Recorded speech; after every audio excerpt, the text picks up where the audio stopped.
What's up everyone, welcome to my channel.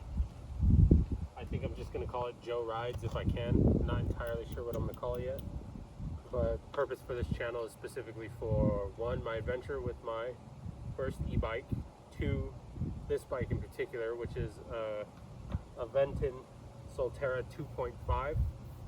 There's not a lot of videos on the 2.5, at least not a lot of raw videos. There's like a lot of videos of like professional reviewers. And like the way I am with cars and the way I am with golf is I prefer small little channels. So I figured I'd give a small little channel perspective on it. First and foremost, I want to say I'm going to upload my unboxing and my build video. If you look at the reviews about the build, they're not hard to build. It's just that Aventon has not done their due diligence and posted a video of how to build this specific bike. What they do is they have you watch a video on how to build a Soltera 2, and it's much different. So if you're not mechanically inclined, I can see why it would be confusing. Luckily I am. I built my bike, so I took it out of the box. It took me 12 minutes to do the unboxing, mainly because I was recording a video. And then it took me 31 minutes to build it. And it was ready to ride, except it needed air in the tires. And I had to buy a pump because it has that different Schrader valve. It's not like the regular old school kind. So I had to go to REI and buy one. I also needed to buy a bike lock. I'm currently trying to do Uber Eats, just for fun. I don't need the money. But on a night like this, I figured if I was to do Uber Eats, I would make some extra cash, but no one's ordered anything, so whatever. Just riding around, just kind of filling out the bike. There's a few things that I want to talk about, and I guess I'll talk about them now, and then I'll talk about them while we ride. We're going to do a full ride along. Mind you, I don't have a GoPro, so the ride along is going to be on my Meta glasses, but it's better than nothing. So one thing I want to cover are the tires. It's like a big complaint with people is that they get flats really fast, and it's like they're really small road tires, so you're going to get flats. That's going to happen. You also have to mind, one, where you're riding, and two, how much tire pressure you're running. I think a lot of people aren't running enough tire pressure. So far, I've ridden my bike 20 miles, and I've had zero issue with tires. We're also going to cover battery longevity, like how much battery actually lasts.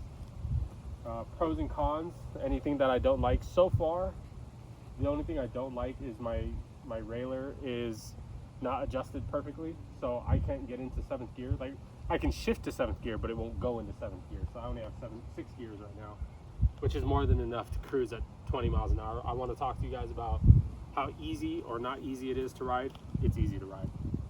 Is it worth the money from the perspective of someone who's not into e-bikes? Because I joined the Facebook group and I've seen what people are saying, and I feel like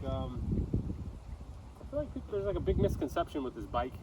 People are expecting $2,500–2,600 performance out of a $1,000 bike, complaining about things like it not having a shock, like shocks. It's a $1,000 bike. It's a road bike, and my favorite part about this bike is it looks like a bike. It doesn't look like I'm riding around on an e-bike, and it is a light bike. It's a very light bike. So I love it, and I think we're going to talk now while I ride. We're just going to ride around some more. See if I get any Uber Eats requests. Probably not. And then, yeah, so we're going to switch over to the Meta glasses, and we're going to talk from there. All right, okay? We're on the Metas. So first and foremost, I think this is a good looking bike because it looks like a bike. Love that. The lights are bright. They're more than sufficient. The seat's a little uncomfortable, but any bike seat is uncomfortable. Right now we're riding in tour mode.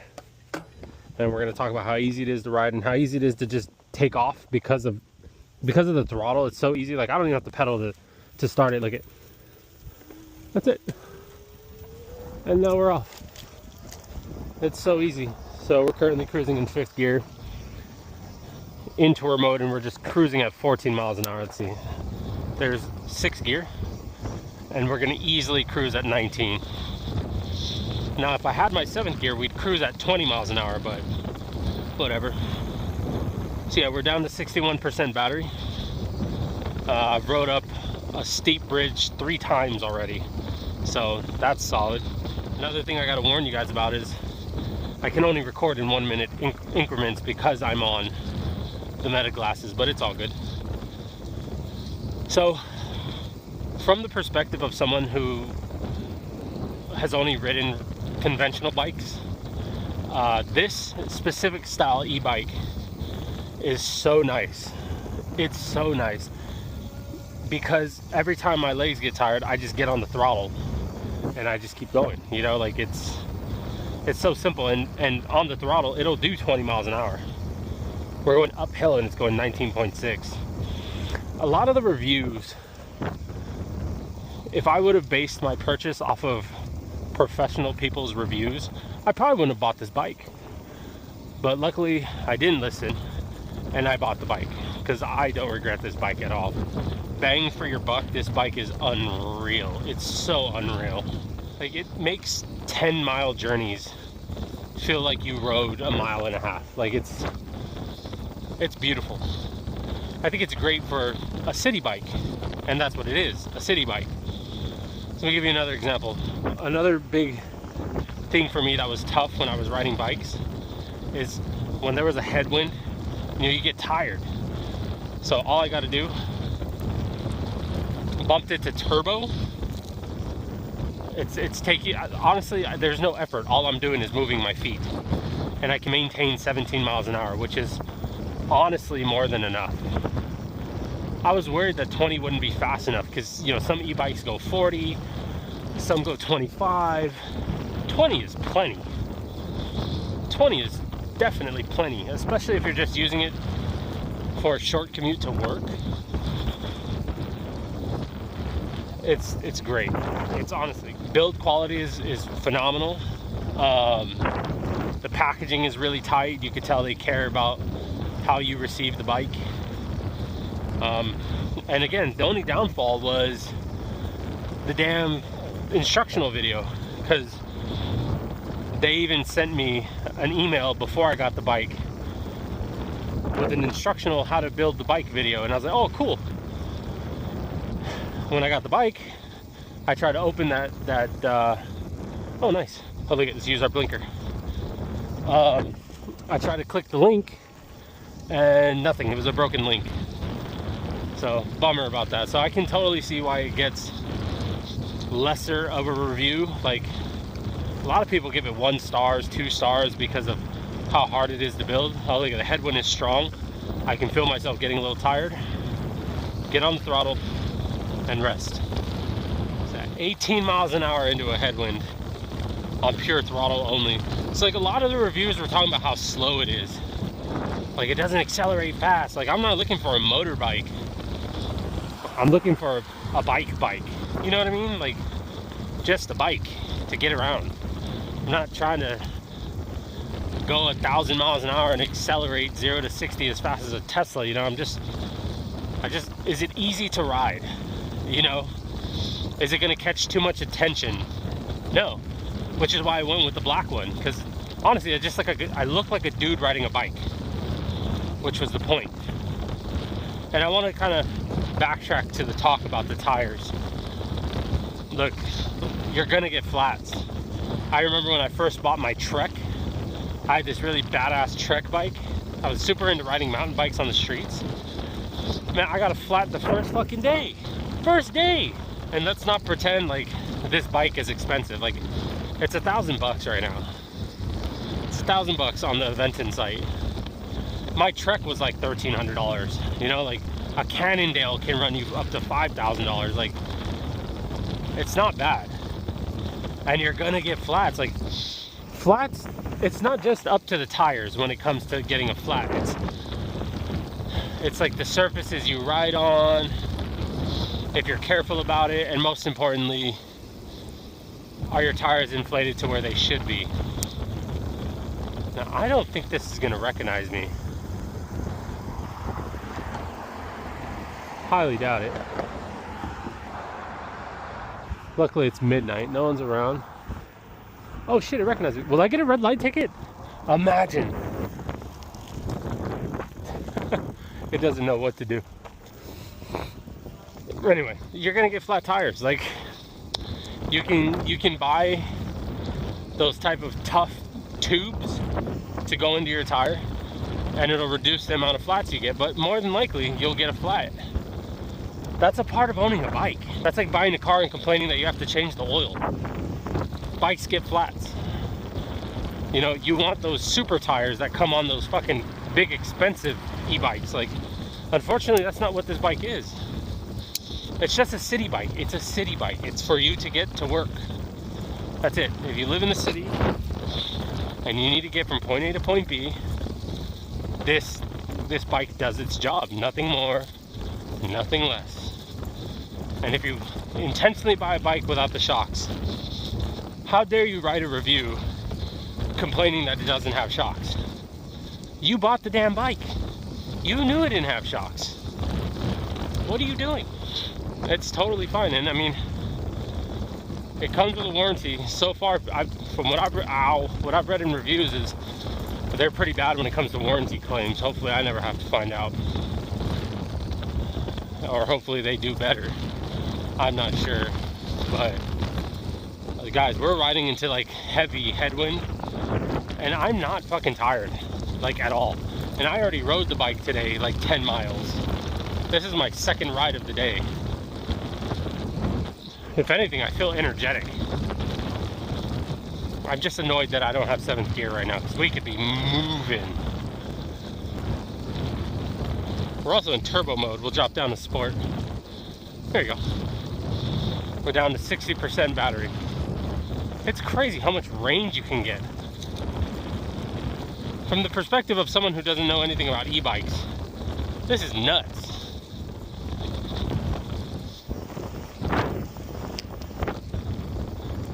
Alright, we'll go back up to turbo. Legs are getting a little tired, so just get on the throttle. Let this thing take us uphill. And I also seen people like in the reviews trying to take this thing like up a mountain incline and complain that it doesn't accelerate. Like, it's a city bike. It's not a mountain bike.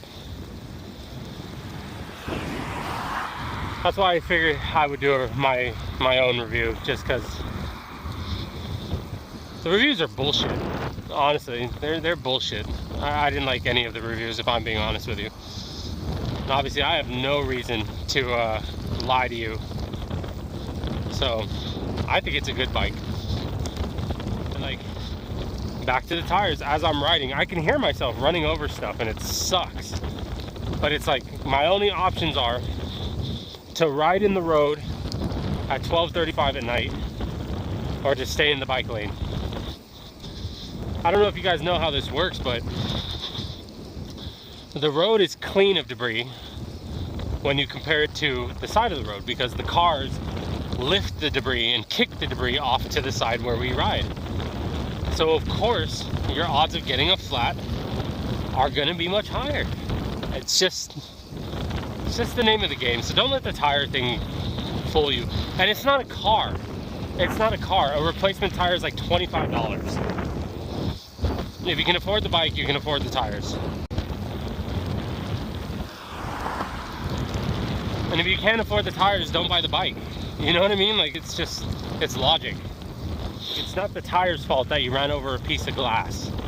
You know, I've run over like multiple pieces of glass already, and every time I do, I cringe a little bit, because I know there's a possibility that that's going to be what pops the tire.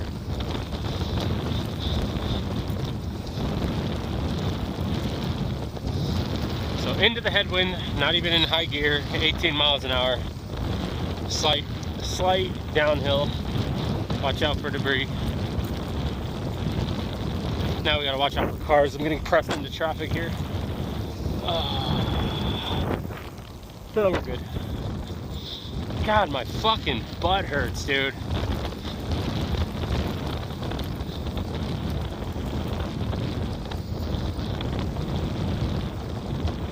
Legs are getting tired. Get back on the throttle.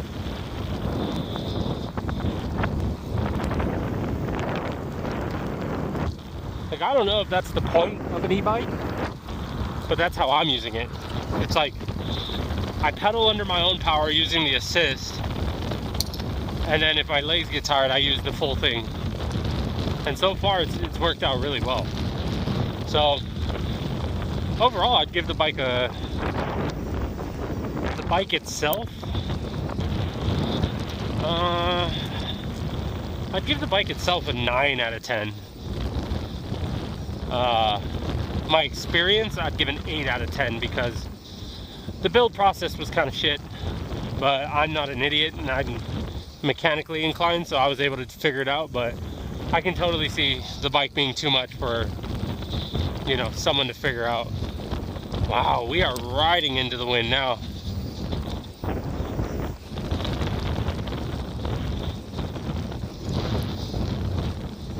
If anything, the bike is going to make me spend more money because every time I drive by a place, I just want to go in there and get a snack or go in there and get a drink or something, you know? So we'll probably drive by the McDonald's and the Jack in the Box one more time, see if we get a hit, which would be insane if I finally got a hit during my bike review. I would love to do at least one delivery tonight, just to experience it. I'm gonna accept it no matter how far it is.